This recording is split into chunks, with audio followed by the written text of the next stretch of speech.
Police Report.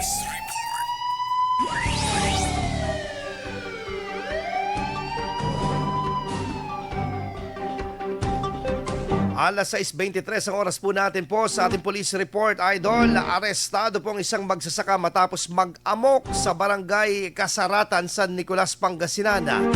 Ayon po sa ulat ng pulisya, inireklamo po ng mga residente ang suspect dahil sa malakas nitong pagsisigaw at paghamon ng away sa lugar. Agad namang rumesponde ang mga pulis upang awatin ang lalaki.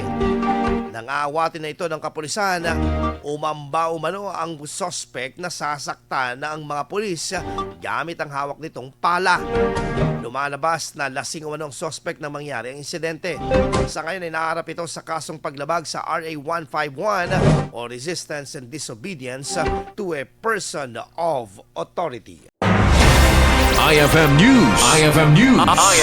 IFM News.